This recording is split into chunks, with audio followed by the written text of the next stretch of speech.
Boa noite a todos. Como estão aí? Estamos na resenha teológica aqui da Igreja Batista do Discipulado. É com muito prazer que a gente começa essa live que hoje tem um tema muito especial, tema muito importante para a gente discutir, que é o livro Confissões de Agostinho de Hipona. Você está vendo aí, ó? Um clássico da filosofia, um clássico da teologia. E eu gostaria que você hoje aí pudesse começar a chamar as pessoas aí, agrupá-las aí, mandar os links, né, colocar nos seus grupos, e vou pedir aí que você possa participar. Nós vamos estar hoje com um convidado muito especial. Eu vou pedir que ele possa se fazer presente aí, fazer uma solicitação de entrada, e quando ele aparecer a gente vai dar um boa noite para ele. Enquanto isso, você vai pegando o seu caderno, vai anotando, de repente pinta uma dica literária, pinta uma possibilidade aí de você aprender um pouco mais. Então, vou pedir que o nosso convidado apareça por aí. E, ó, já deu um ok, eu acho que ele está por aí já. Então, mestre, aparece aí pra gente, pede uma solicitação para colocar essa entrada aí e a gente começar a discutir esse tema tão maravilhoso aí. Estou esperando ele aparecer para nós aí.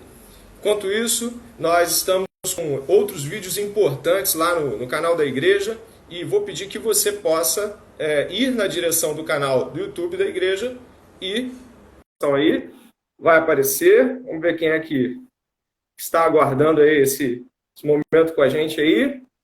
Vamos ver se ele aparece, né? Acho que foi. Ah, agora foi. Boa E noite, aí, meu caro, tudo bem? como é que você está? Tudo bem, graças a Deus. Como é que você Que tá? bom tê-lo aqui, é um privilégio para nós. Prazer meu, irmão. Uma alegria. Pastor, tá me ouvindo bem? Como é que tá aí? Claramente. Excelente, para a gente está legal também. Pastor Jonas Madureira, bacharel em teologia pela Betel Brasileira, Universidade Presbiteriana Mackenzie, bacharel e mestre em filosofia pela PUC, doutor em filosofia pela USP, Universidade da Colônia na Alemanha, professor de filosofia, de teologia, meu professor no Martin Busse. É um prazer imenso tê-lo aqui. E hoje a gente vai falar de uma coisa que o senhor não gosta muito, que é o quê? Confissões. Hum. Confissões de Agostinho. O senhor não gosta Opa! nada, né? Nem um pouquinho, nem um pouquinho. Tem um pouquinho. Mestre, antes da gente começar com o tema principal, Uhum. o senhor, embora não esteja lançando propriamente de poucos meses, já temos alguns meses aí que a gente tem tido a oportunidade de ler, fala um pouco desse livro aqui para a gente, que está Hum. fazendo a diferença na igreja de quem está lendo. O senhor pode falar um pouquinho desse livro maravilhoso aqui que o senhor lançou há uns meses atrás? Claro, em primeiro lugar, André, agradeço aí o convite, a oportunidade de estar aí com você, de poder interagir aí com os irmãos da Igreja Batista do Discipulado. Uma alegria enorme estar aqui com vocês. Esse livro ele foi concebido da prática mesmo pastoral. Ele é o resultado das nossas convicções pastorais no que diz respeito ao próprio discipulado, né? E não só o discipulado como uma espécie de trabalho que os irmãos podem fazer na igreja para entreter a igreja, mas ser uma filosofia ministerial mesmo, uma igreja construída numa visão imitativa de Cristo. E aconteceu aquelas coisas que a gente nunca planeja, e eu entendo que elas são sempre encontros inesperados e que fazem a gente, nesses encontros inesperados, descobrirem coisas que nós não descobriríamos sozinhos. Que é o encontro de, no mesmo momento que eu estava deparando com isso na igreja, o encontro com a literatura do René Girard, que é um filósofo importante. Alguns entendem que ele é um antropólogo, mas ele eu diria assim, um pensador nômade, como se costuma dizer, né? Ele não tem um lugar centrado na cadeira das disciplinas dos saberes. Ele dialoga com psicologia, antropologia, sociologia, história, filosofia, teologia, a literatura. Ele é uma mente brilhante, e eu, na época, tinha estudado bastante já o René Girard, mas eu nunca tinha associado a teoria mimética ao exercício da imitação de Cristo. E aí foi quando algumas coisas começaram a... E eu comecei a pesquisar no próprio René Girard e em outros, digamos assim, pesquisadores do René Girard, e vi que muito pouco tinha sido tratado sobre isso.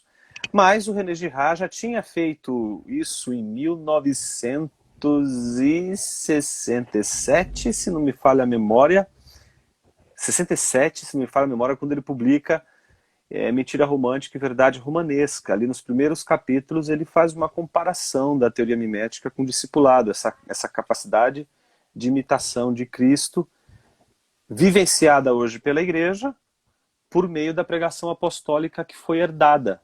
Não é? Então, com base nisso, a gente começou a pesquisar um pouquinho mais sobre isso e a tentar verificar isso no contexto da Igreja de maneira muito prática, né? Então, quando eu estava pesquisando sobre isso, na verdade, essa pesquisa ainda é a continuidade daquilo que eu tenho chamado de segundo volume do Inteligência Humilhada. Né? O Inteligência Humilhada ele não foi um livro que eu entreguei inteiro. Na verdade, terminaram o primeiro exemplar para que a gente pudesse publicar ele o quanto antes. Então, eu pretendo publicar ainda mais dois que do Inteligência Humilhada. Na Inteligência Humilhada trabalhou o teólogo, propriamente dito, diante da palavra, né? Diante do seu, digamos assim, da sua base referencial importante, formadora. O segundo volume é dedicado à igreja e o terceiro à teologia pública. Né? O segundo, que é voltado à igreja, é um exemplar que eu estava mexendo com essa coisa do discipulado. E numa conversa com o Tiago Santos, eu joguei essas ideias para ele, e ele ficou maluco com aquilo. Ele disse, não, Jonas, você tem que colocar isso. Eu falei, não, cara, isso aqui faz parte de um outro projeto e tal. Não, cara, isso é um ensaio. Isso aí você pode lançar e a gente vê a discussão como vai ser, e aí depois você faz desdobramentos, depois você aprofunda isso aí, depois você vai... E aí eu falei, tá bom. Aí eu entreguei para ele dar uma olhada, ele fez algumas anotações, me fez algumas sugestões, eu acatei as sugestões dele e a gente transformou aquelas ideias que eu tinha escrito inicialmente, que eram 2 sermões, começou com 2 sermões que eu entreguei na conferência da Fiel, na ocasião que a gente discutiu a questão do custo do discipulado, e virou esse livro aí. Eu achei que ele teve uma aceitação muito, muito bacana, tenho recebido muitas mensagens de muita gente que tem sido abençoada com essa literatura, e eu agradeço a Deus por isso, porque o fim último desse livro é isso mesmo, é servir a igreja, servir os irmãos, que eles possam usufruir disso tudo. Mestre, eu pensei que esse livro tinha uma influência direta, embora o senhor tenha falado do René Girard, eu pensei que ele tinha uma influência direta com a sua ida ao Dever. Eu pensei que isso tinha uma similaridade, né? Se tem uma conexão com isso. Tem uma certa conexão, porque minhas reflexões sobre a eclesiologia passam por essa experiência, né? Lá em DC, né? Mas o tópico do discipulado, ele já vem sendo trabalhado de outras maneiras, né? Com a leitura do livro do Bonhoeffer, né? Tanto é que o custo do discipulado é o nome que eu dei para esse livro, que nos Estados Unidos ele é conhecido por este nome. Na verdade, quando o Bonhoeffer publicou esse livro, ele publicou sob o título Nachfolge, que em alemão significa a sequência, né? Aquilo que se segue, né? Ou aquele que segue, né? Uhum. E então, é muito difícil traduzir isso para o português e para o inglês. Então, os americanos traduziram como o custo do discipulado, e no Brasil a gente traduziu como discipulado mesmo. Entendi. Então, como eu gostei o custo do discipulado é um título que eu acho bonito para o livro do Bonhoeffer também, apesar de achar que ele não diz tudo o que o livro do Bonhoeffer diz, mas eu achei aquele título tão bacana e eu acabei fazendo uma homenagem ali também à recepção americana do Bonhoeffer, do título do livro do Bonhoeffer. Uma pergunta, mestre, ainda só para amarrar esse tema aí, para a gente partir para confissões. Há um desafio do ponto de vista de discipulado. A minha igreja trabalha com discipulado, gosta muito da ideia que o senhor carrega de discipulado, também de Dever, também do modo como Kevin Van Hooser vê o discípulo, o drama, né, da própria vivência do discipulado cristão. Mas existe, parece, certo desafio de aceitação da ideia do discipulado como um ponto de vista de mimetismo, do ponto de vista de olhar e imitar, isso parece ser há uma reticência quanto a isso. Não sei se é uma visão que o senhor tem, pelo menos é a que nós temos quando falamos de discipulado, tanto vertical, que é mais aceitável, obviamente, né, um imitador de Cristo. Mas quando a gente pega 1 Coríntios capítulo 11, verso 1, a gente tem uma direção de olha para mim, né, chamando para si. Por quê? Existe essa reticência? Eu acho que existe por causa do mau discipulado, né? E do mau exemplo que nos foi legado por líderes e discipuladores que perderam de vista a centralidade e a essência do discipulado, né? Todo mundo vai ter um discípulo, todo mundo vai discipular de alguma forma, né? Então nós somos seres seguidores, né? Não tem gente que não siga. Ou você segue Deus, ou você segue o seu próprio coração, ou você segue Mamon, ou você segue qualquer outra coisa. Mas o que nunca pode acontecer é você não seguir nada. Então, você sempre está imitando, sempre está imitando. A gente está sempre seguindo um paradigma, um padrão último. E é interessante porque quando a gente aceita o desafio também de provocar isso numa igreja, principalmente sendo um pastor, sendo um líder de ministérios na igreja, etc., a gente não pode perder de vista o custo que isso tem. Não é? Então, as pessoas querem, às vezes, ser admiradas, mas não querem pagar o preço dessa admiração. E um dos preços mais caros dessa admiração é a descoberta de que a admiração, que é aquela que corresponde à admiração bíblica, é aquela que vai tirar você do foco da busca por ser admirado, mas vai te tornar uma espécie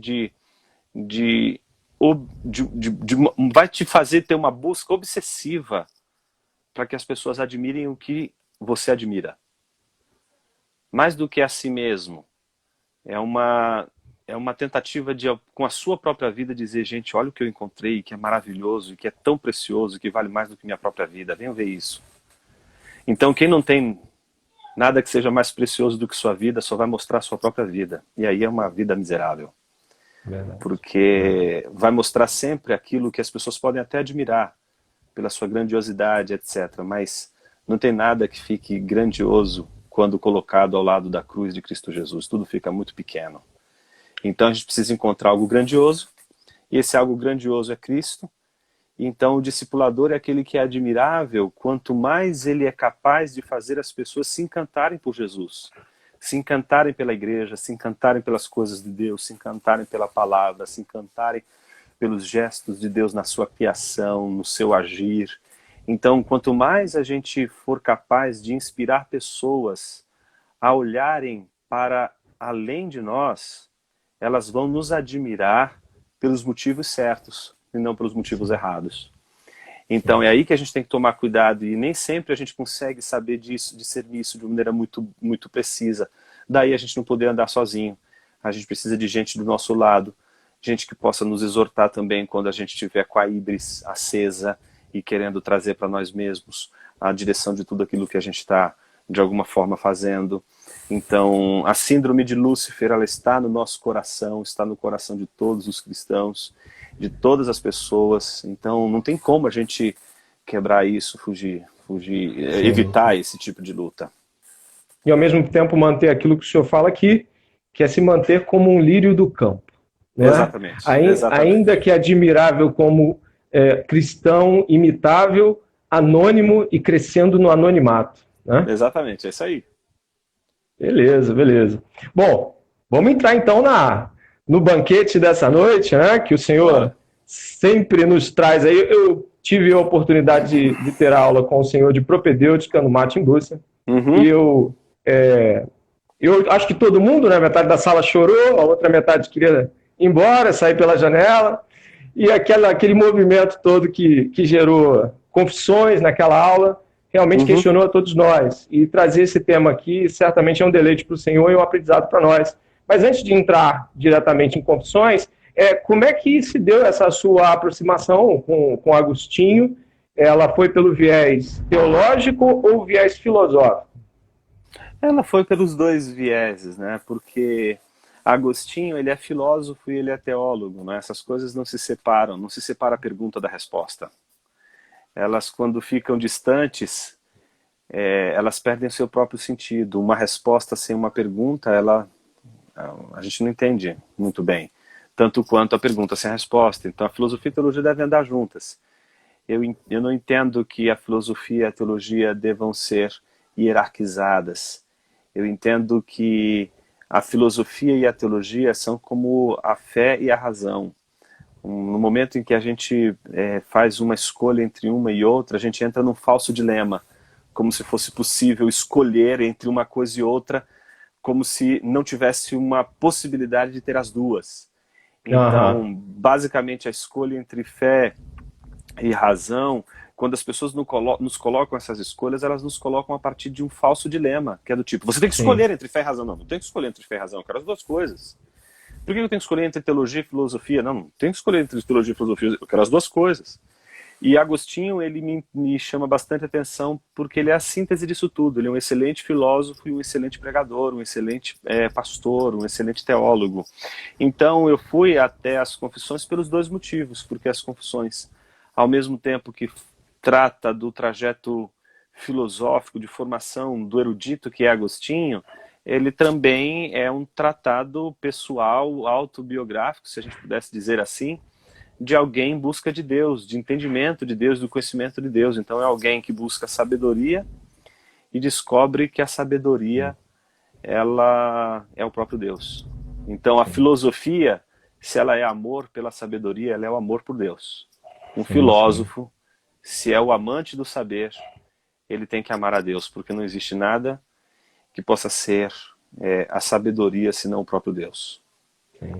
De que modo, mestre, Confissões, o próprio Agostinho, a obra dele, está intimamente ligada com Inteligência Humilhada, que é o seu livro e que também é um conceito suportado pelo Doiver, né? O senhor coloca outros autores ali também dentro de Inteligência Humilhada. Traz para esse público, que é um público misto, alguns já leram, outros não, mas instiga aí esse conceito de inteligência humilhada, linkando com Agostinho. Ótimo. O conceito de inteligência humilhada, ele é um conceito meramente de atualização. Ele é uma maneira de atualizar uma maneira de se fazer teologia que eu não inventei, obviamente, mas está presente já desde Agostinho, pelo menos numa manifestação bem concreta, que é fazer teologia diante de Deus, o chamado coram Deo, né? Então, fazer teologia diante de Deus é você fazer teologia crente, porque é possível você fazer teologia cético, né? A teologia liberal, ela ao se tornar uma teologia cética, ela se tornou a teologia de uma religião sem Deus. É a teologia de uma religião de pessoas que não creem em Deus, mas que estudam o que as pessoas dizem, falam e creem sobre Deus. E então, eu entendo que o Inteligência Humilhada é uma maneira de trazer os teólogos novamente para o desafio da honestidade diante de Deus, né? Não só diante do nosso intelecto, mas diante do próprio Deus como aquele que cria todas as coisas e que merece a nossa reverência e o nosso temor. Ou seja, a teologia não pode ser feita sem temor. Eu não posso estudar a Bíblia e estudar as doutrinas sagradas de forma irreverente, de forma, digamos assim, desatenta. E é nesse sentido que eu acho que o inteligência humilhada é um conceito que tenta resgatar essa, digamos assim, esse viés de posicionamento do teólogo diante de Deus. Uma coisa é você estudar tudo sobre Deus, desprezando o próprio Deus. Então você simplesmente estuda o que os outros dizem sobre Deus, o que os teólogos disseram sobre Deus, mas Deus mesmo é uma coisa que você não está interessado em saber. Não é? Então o seu interesse está em estudar o máximo possível os livros para saber o que os autores que são brilhantes falaram sobre Deus. Sim. Então você se encanta com o que as pessoas escreveram sobre Deus e perde-se de vista o próprio Deus, entende? Então, o conceito de inteligência humilhada, ele é uma atualização dessa grande tradição que é uma tradição agostiniana e que está presente em Anselmo, está presente em Calvino, está presente em Pascal, está presente em Doiverd, está presente em uma série de pensadores que ao longo desse grande trajeto que vem de Agostinho até os nossos dias, sempre esteve presente. Não teve uma era em que essa manifestação do pensamento submisso e reverente a Deus não tivesse o seu representante. Ok, excelente. Então, uma pergunta ali, mestre. Como é que se começa a ler Agostinho? Por onde? Passou rápido ali, mas eu peguei. Onde é que alguém que nunca leu Agostinho começa a ler Agostinho? Por onde ela deve começar? Isso tem a ver com o gosto ou a apreciação de determinado tema? Ou tem uma porta de entrada para Agostinho? Não, tem. Eu acho que a melhor porta de entrada é realmente as Confissões, sem sombra de dúvida. É a melhor obra para se começar estudando Agostinho. Primeiro porque ela parece ser fácil, mas ao mesmo tempo, quando você vai lendo, você vai descobrindo as sinuosidades do pensamento dele, a delicadeza, mas ao mesmo tempo a sutileza. São duas coisas que ele nunca deixa separadas. Então é um livro bem escrito e ao mesmo tempo com sutilezas profundas que a gente, às vezes, por não conhecer, a gente pode perder de vista. Mas isso não impede que uma pessoa leia Agostinho, não é? Eu jamais indicaria para a pessoa ler o De Trinitate, por exemplo, né? Que é um tratado sobre a Trindade, que é um dos mais importantes tratados da teologia sobre a Trindade, mas que é extremamente denso, hermético, muito difícil de você entrar naqueles mares revoltos do De Trinitate e sair dali edificado com uma leitura tão abençoada. Não, isso acontece com as Confissões. Então eu acho que as Confissões são uma boa porta de entrada. Os solilóquios sobre a vida feliz também é uma boa porta de entrada, não é? Eu acho que vale a pena entrar por ali. Quem já leu as Confissões, acabou de sair As Retratações, é um livro bem pequenininho, escrito no final da vida dele, onde ele vai, ao longo de uma passada de olhos em toda a sua obra, ele vai mostrar o que ele mudou, o que ele abandonou, as ideias que ele deixou de crer, as ideias que ganharam mais força, né? O que mudou dos seus 50 para os seus 80 anos, né? Ok.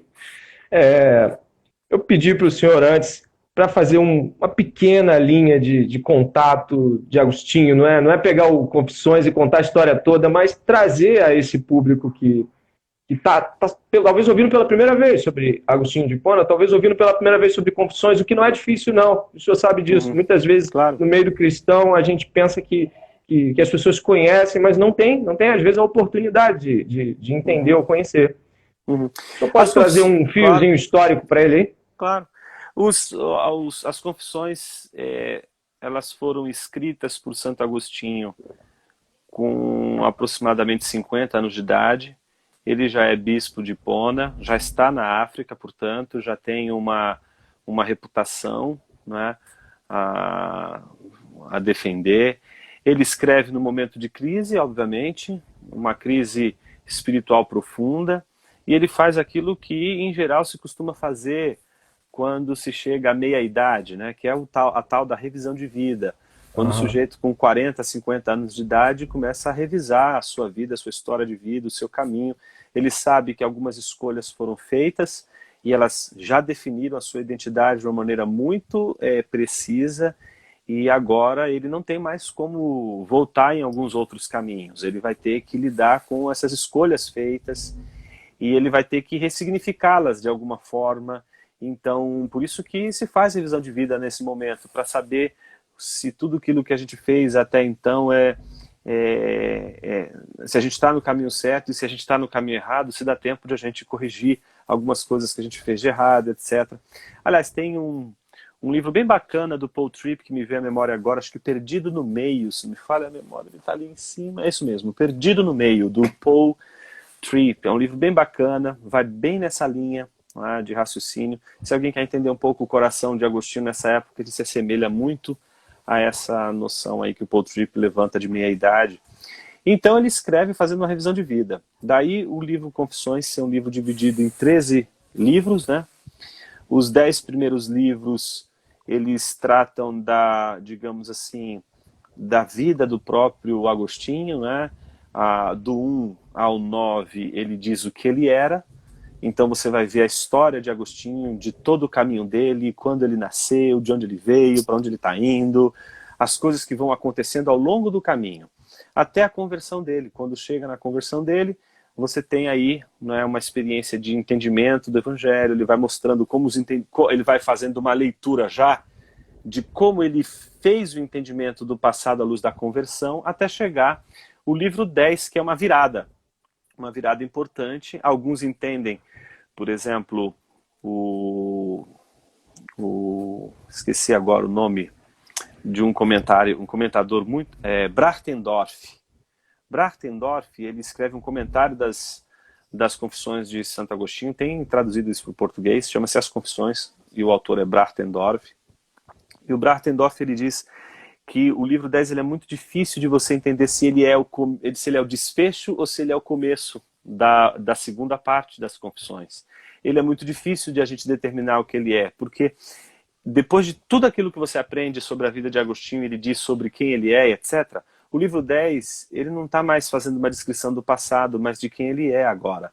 Então ele está preocupado em responder a pergunta, quem eu sou? E o papel da memória nisso tudo, nessa constituição de quem ele é, dessas circunstâncias que formaram ele, a sua identidade, etc. Então o livro 10 ele é importante porque para uns ele pode ser o livro 10 a segunda parte, ou pode ser o desfecho, ou como eu penso, ele abre a segunda parte das confissões, que é dizer quem ele é e quem Deus é. Então, quem eu fui, do 1 ao 9, quem eu sou, o 10, e do 11 ao 13, quem Deus é. Então, as confissões, elas poderiam ser facilmente entendidas nesses 3 blocos, entendendo que o primeiro bloco é o que Agostinho foi, o livro 10, quem Agostinho é, e do 11 ao 13, quem é este Deus. E a gente só sabe por que ele está preocupado em definir quem é Deus, porque no livro 10 ele lança aquela que é a semente de toda a discussão da interdependência entre o conhecimento de nós e o conhecimento de Deus. Quanto mais eu sei quem Deus é, mais eu sei quem eu sou. Quanto mais eu sei quem eu sou, mais eu sei quem Deus é. Então, para responder a pergunta quem ele é, ele vai definir em primeiro lugar quem Deus é.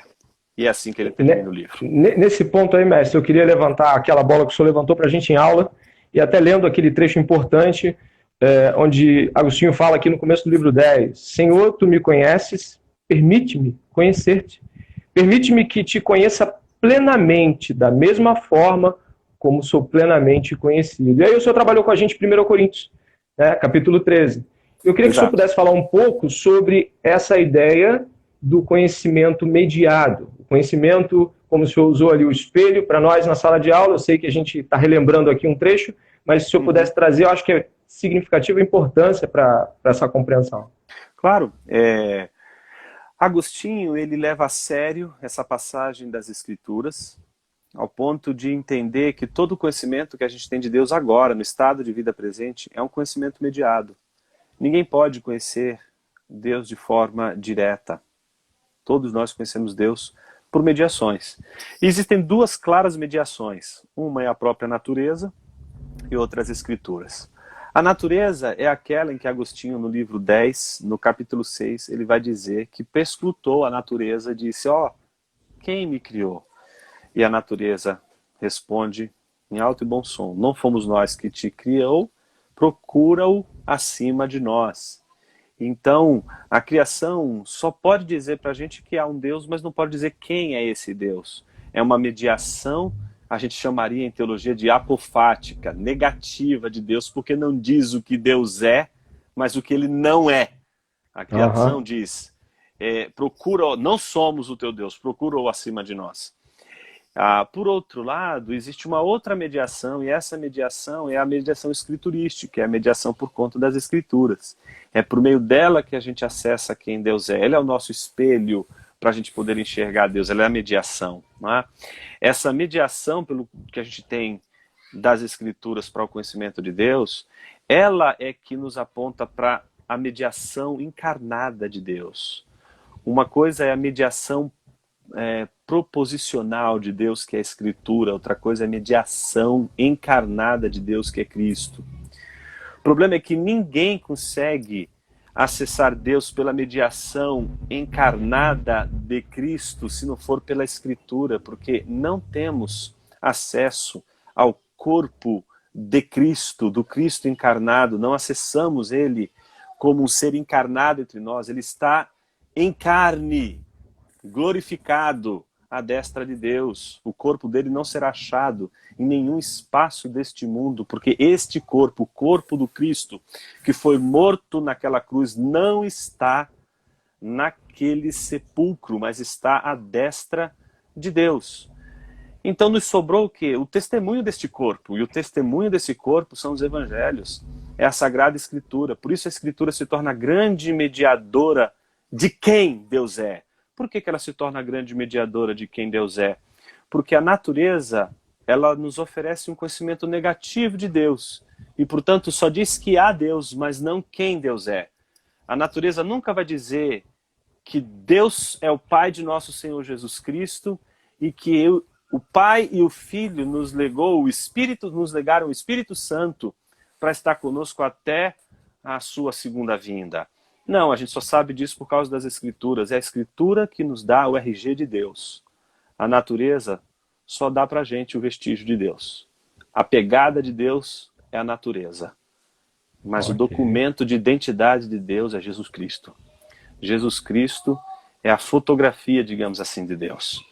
É a única face de Deus que Deus mesmo nos permitiu enxergar. Ok.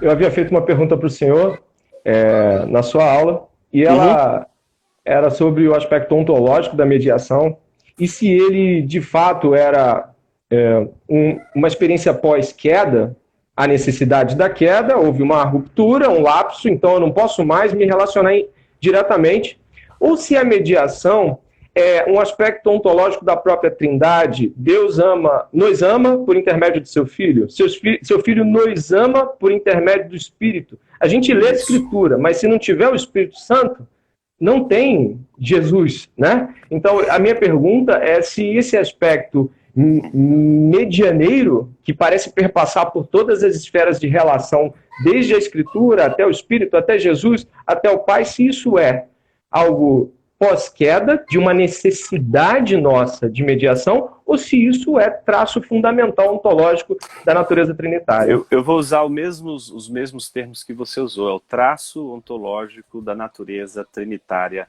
de Deus. E é aí que o De Trinitate de Agostinho seria muito importante a leitura dele.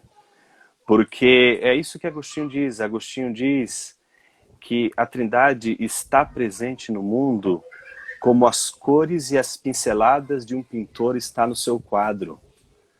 Então, se você tem alguma, digamos assim, proximidade com a arte, em especial as pinturas, você vai descobrir uma coisa curiosa. Pela pincelada do impressionista, você diz, não é, o que ele é, quem é ele. Você diz, puxa, isso aqui é um Miró.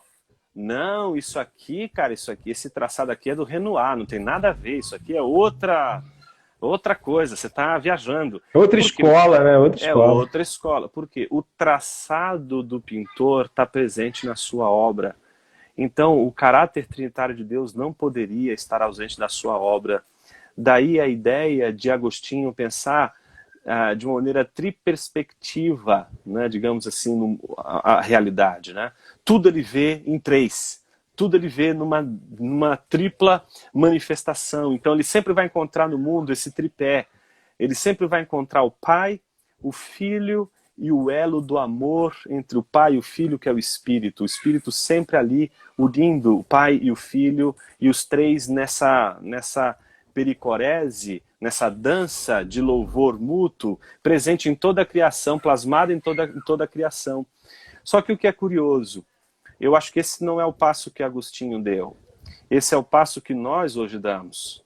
É o passo que só é possível dar por aqueles que, como Calvino um dia disse, né? Calvino disse, Agustinus totus noster est. Agostinho é totalmente nosso.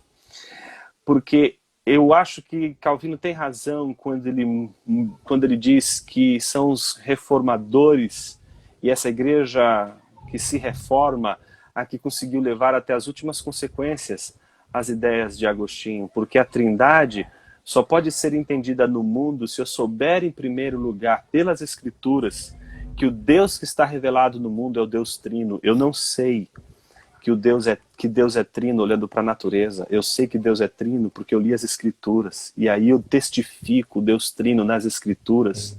Deus trino manifesto das Escrituras, agora manifesto nas obras da criação. E eu reconheço isso. E vejo isso. E posso contemplar as manifestações da Trindade no mundo criado. Mas isso só se, em primeiro lugar, for ferido pelas Escrituras. Daí a ideia de Confissões, capítulo 10, livro 10, no 6, que começa dizendo, né, como é que é? Minha consciência não duvida, Senhor, antes tenha certeza de que vos amo. Feriste meu coração com a palavra, desde então te amei. Então essa ferida do coração, essa ferida que mostra que o primeiro ato de conhecimento de Deus não é sequer nosso. É do próprio Deus, Ele que causa o nosso conhecimento dele ao nos ferir com sua palavra.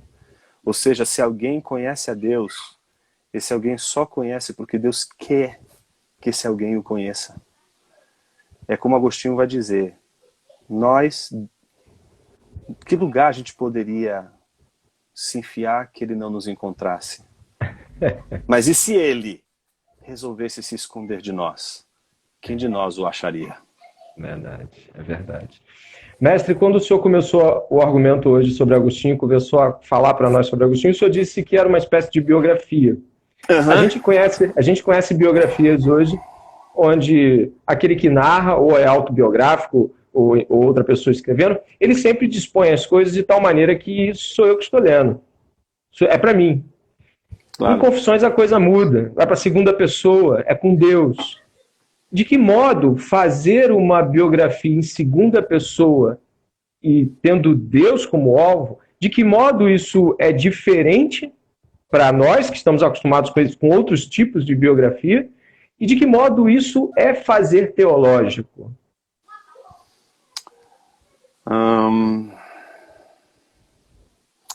Eu acho que é os dois, eu acho que tem a ver as duas coisas. Eu acho que o fazer teológico, ele é, antes de tudo, uma predisposição do coração. Não é? A descrição de si mesmo, não é?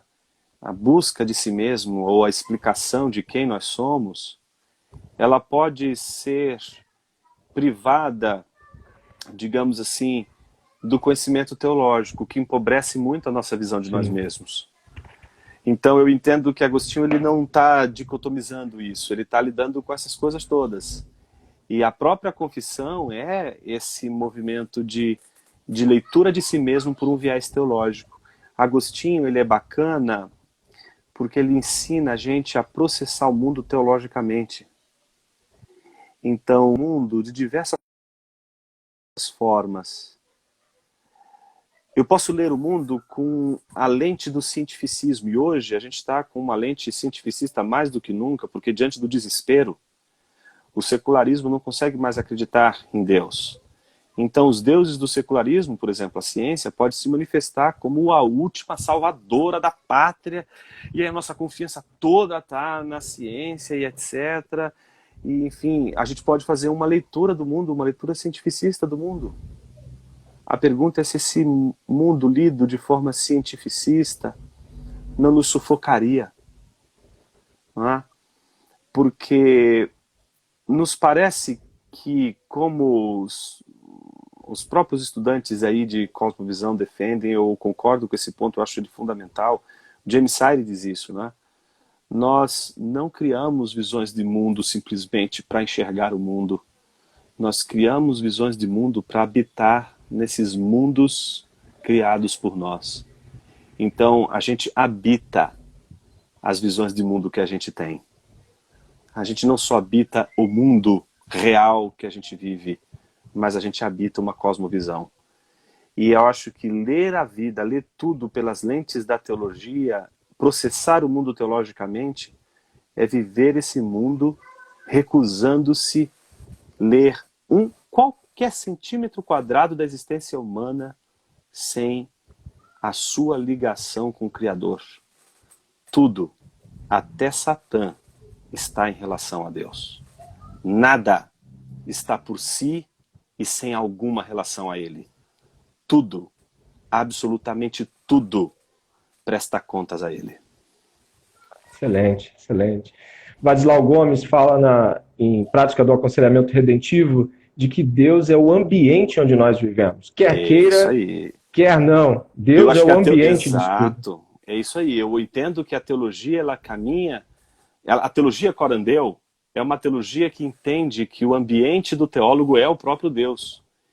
E de que isso não pode ser entendido que o mundo é Deus, como o panteísmo entende, mas é como se o mundo todo ele estivesse em Deus e não fosse possível o mundo ter qualquer coisa que não tenha relação com ele. Sim, sim. O senhor acha que isso fugiu da nossa teologia nos últimos anos? O senhor acha que no último século ou meio século isso foge da nossa compreensão teológica, do nosso fazer nas igrejas? Isso é algo que escapou, escorregou pelos dedos? Claro, porque a gente, quanto mais envelhece, a gente mais cínico fica, né? E o mundo envelheceu. E com ele nos tornamos mais cínicos. Gostei O cinismo, dessa. imagina só, você quando é mais jovem, você arrisca, você dá a cara a tapa. Tá certo? Quando você envelhece um pouquinho, você já fica cheio de manhas e de trejeitos, você disfarça, você... É o cinismo. Esse cinismo é uma maneira de se defender do fato de que talvez os jovens se cansam e os velhos também se desfalecem. O mundo é sempre o mesmo, daí do jeito que está, sempre condenado e adoecido, mas o cinismo é uma maneira de a gente ressignificar o mundo de uma forma que ele se torne confortável para mim mesmo. Então, quando a igreja ela é repleta de teólogos com um Deus confortável a eles, a igreja se torna pobre, empobrecida. Deus é selvagem, Deus é maior do que nossa própria caixinha, do que a nossa própria mente, do que a nossa teologia. A gente tem que aprender a ter esse temor diante de Deus, que quando a gente abre as escrituras, a gente, peraí, eu estou lidando com algo que é maior do que tudo à minha volta. Então, a igreja se empobreceu porque os teólogos quiseram engolir o oceano num copo d'água. Quiseram beber o oceano como se ele todo estivesse numa xícara.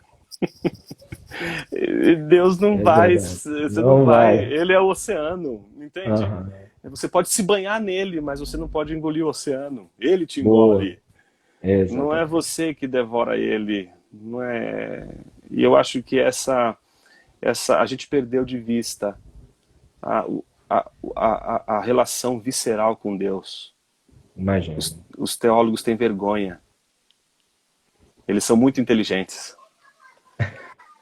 Eu acho que a gente tem uma figura, André, que eu vejo, hoje ela está empesteada, as redes sociais estão cheias dela. São os intelectoides. E tem intelectoide de tudo quanto é jeito. O intelectoide marxista, o intelectoide conservador, o intelectoide evangélico, o intelectoide pentecostal, o intelectoide carismático, o intelectoide católico, o intelectoide reformado, o intelectoide reformacional. O intelectoide é aquela figura nojenta, aquela figura que eu não me misturo com esse tipo de pensamento. É aquele olhar blasé, aquele olhar de superioridade, aquele olhar de eu não me misturo com essa gentalha. É a teologia do Kiko. Boa. É a teologia de gente que esqueceu a visceralidade da vida e que não consegue retirar da vida o néctar dos vestígios de Deus presentes ali, que ele só consegue decifrar se ele tiver, digamos assim, a big picture, né?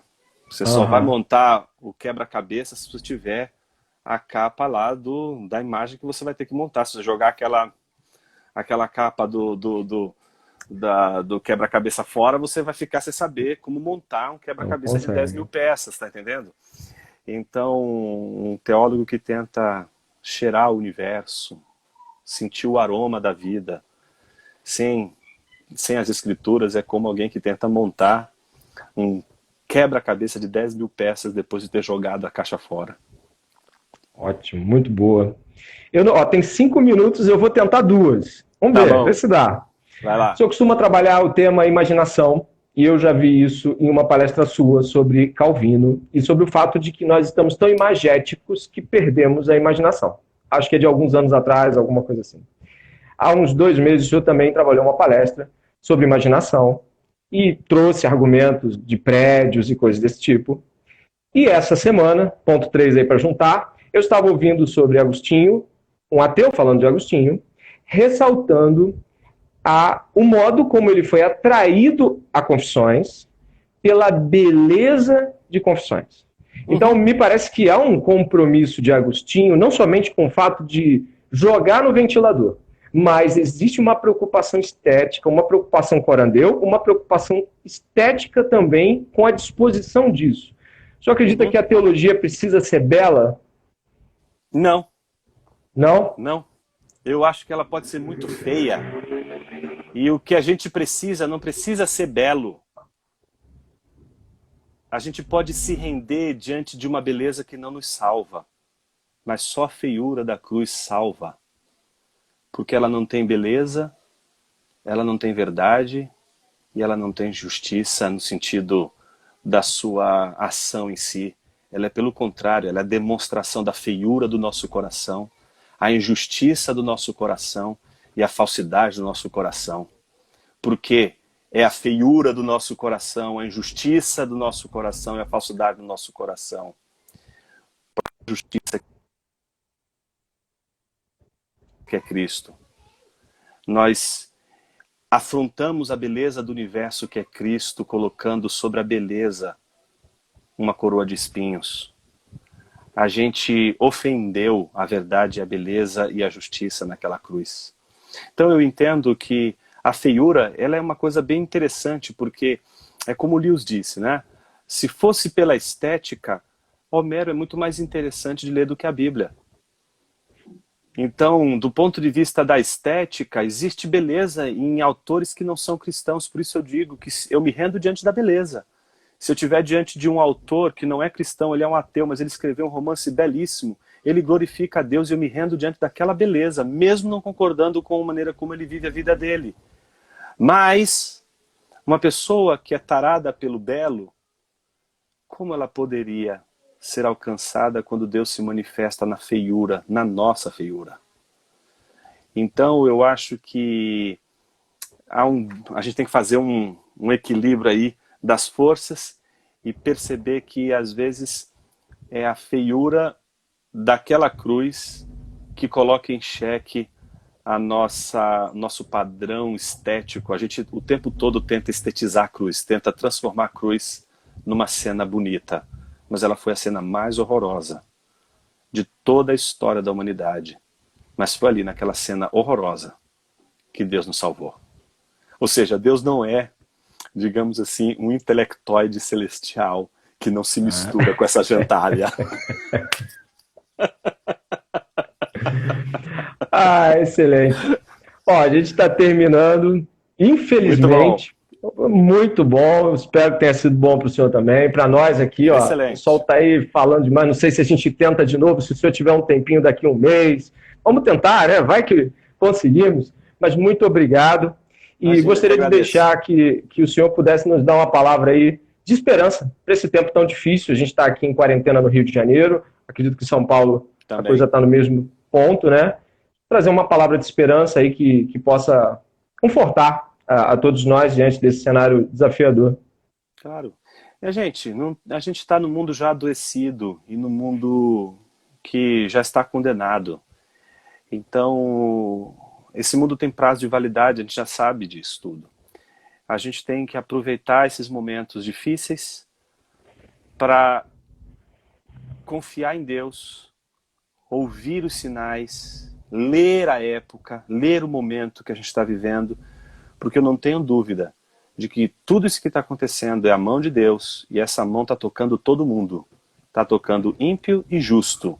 Não está fazendo distinção nenhuma, nem de nenhum, nem do outro. E se Deus está colocando a mão em tudo isso, e eu acredito que Ele está, ele está com isso, chamando a atenção, a nossa atenção, o nosso coração para várias coisas que a Sagrada Escritura vai nos ensinar, vai nos mostrar com o tempo, e a gente tem que saber ler a nossa época, ler o nosso momento. Não é hora de a gente especular, é hora de a gente ficar quieto. Tem hora que a gente fala demais, tem hora que a gente tem que ir na torre de vigia e ver o que Deus vai dizer acerca da nossa queixa. Tem hora que a gente cria muita solução, muita saída, muita teoria, quando a gente não sabe absolutamente nada do que está acontecendo.